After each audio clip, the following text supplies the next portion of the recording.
நம்ம இன்றைக்கி செட்டிநாட்டில் ரொம்ப ட்ரெடிஷ்னலான ஒரு பணியாரம் ரெசிபியை தான் இந்த வீடியோவில் பார்க்க போகிறோம். இதை பாசிப்பயத்தம் பணியாரம் அப்படின்னு சொல்லுவோம். வீட்டில் விசேஷமாக இருந்தாலும் சரி அல்லது பண்டிகையாக இருந்தாலும் சரி இந்த பணியாரம் கட்டாயம் எல்லார் வீட்லேயும் இருக்கும். ரொம்ப ரொம்ப டேஸ்டியான இந்த பாசிப்பயத்தம் பணியாரம் எப்படி செய்யலாம் அப்படின்னு இப்போ நம்ம பார்த்துடலாம். வணக்கம், welcome to foods of India. இந்த பணியாரம் செய்கிறதுக்கு நான் கால்படி டிஃபன் பச்சரிசி எடுத்திருக்கேன். அதாவது செட்டிநாட்டில் டிஃபன் அரிசி அப்படின்னாவே ஐஆர் 20 அரிசி தான் பயன்படுத்துவோம்.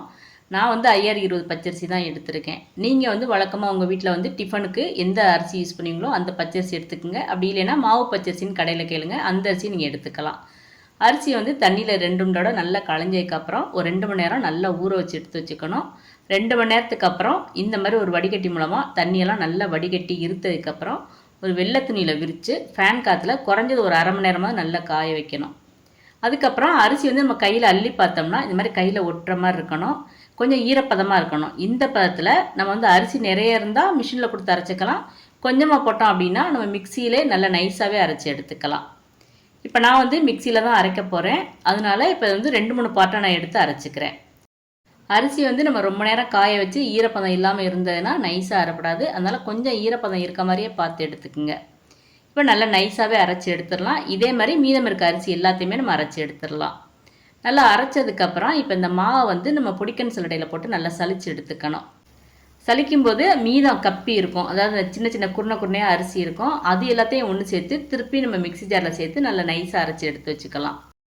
இந்த மாதிரி அரிசியை ஊற வச்சு அதை மாவாக்கி சலிச்சு எடுத்து நம்மளுக்கு பணியாரம் ரெடி பண்ணுறதுக்கு நேரம் இல்லை அப்படின்னா கடையில் அரிசி மாவுனே பேக்கெட்டில் இருக்கும், அந்த அரிசி மாவை நீங்கள் பயன்படுத்திக்கலாம். ஆனால் இடியப்ப மாவு பயன்படுத்தக்கூடாது. ஏன்னா இடியப்ப மாவுனா அது வறுத்து இருக்கும், வறுக்காத அரிசி மாவு தான் நம்ம பயன்படுத்தணும். இப்போ அரைச்ச மாவு அப்படியே தனியாக இருக்கட்டும். அடுத்து நம்ம இந்த பணியாரத்துக்கு தேவையான பாசிப்பருப்பை வேக வச்சு எடுத்து வச்சுக்கலாம்.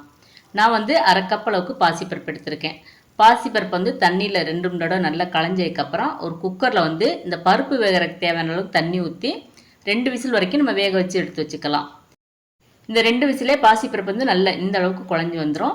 இப்போ இந்த வேக வச்சு வச்சுருக்க பருப்பு இந்த மாவோடு சேர்த்துக்கலாம். இந்த மாவும் பருப்பும் தனியாக இருக்கட்டும். அடுத்து நம்ம இந்த பணியாரத்துக்கு தேவையான வெள்ளை கரைசல் ரெடி பண்ணிடுவோம். நான் கால்படி பச்சரிசி எடுத்திருக்கேன். கால்படி பச்சரிசிக்கு 1/4 கிலோ வெல்லம். இது கரெக்டான அளவு. அதாவது 1 படி அரிசி அப்படின்னா 1 கிலோ வெல்லம். இப்போ நீங்கள் கடையில் மொத்தமாக வெல்லம் வாங்கி அதில் 1/4 கிலோ 1/2 கிலோன்னு பிரிக்க முடியல அப்படின்னா பிரச்சனையே இல்லை. வெல்லத்தை இந்த மாதிரி 1-2 பொடிச்சு எடுத்துக்கோங்க. அந்த பொடிச்ச வெல்லத்தை இந்த கால்படி உலக்கில் போட்டு கரெக்டாக கால்படி அளவுக்கு எடுத்து வச்சுக்கோங்க. இதுவும் கரெக்டான அளவு தான். நான் இப்போ அரிசியில் அதே கால்படியில் இந்த மாதிரி 1-2 பொடிச்ச வெல்லம் கால்படி அளவுக்கு எடுத்து வச்சுருக்கேன். இப்போ இதை இந்த பேனில் சேர்த்துக்கலாம். இது கூட 1/4 கப் அளவுக்கு தண்ணி சேர்த்து முதல்ல இந்த வெல்லத்தை நல்லா கரைச்சி விட்டுக்கணும். நல்லா கரையை விட்டு வெல்லம் கம்பி பாகுக்கு முன்னாடி பதம், அதாவது கொஞ்சம் பிசுபிசுப்பு தன்மை இருக்க அளவுக்கு நம்ம வெல்லத்தை நல்லா கரைச்சி விட்டுக்கணும். வெல்லம் எல்லாம் நல்லா கரைஞ்சி இந்த மாதிரி நுரக்குட்டி வரும்போது நீங்கள் கையில் தொட்டு பார்த்தீங்கன்னா கொஞ்சம் பிசுபிசுப்பு தன்மையாக இருக்கும்.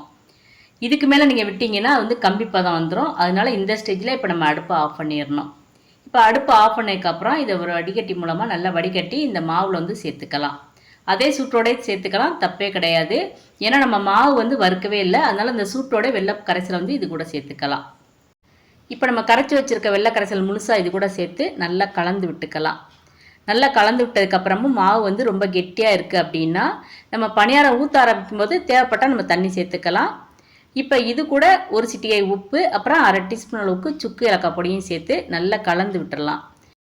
இப்போ இந்த மாவு நம்ம ஒரு மூடி போட்டு மூடி குறைஞ்சது 4 மணி நேரமாவது ரெஸ்ட்டில் விட்டுறணும். அந்த மாதிரி விட்டோம்னா தான் அந்த அரிசியும் அந்த வெல்லமும் நல்லா ஒன்று சேர்ந்து பணியாரம் ரொம்ப சாஃப்டாக இருக்கும்.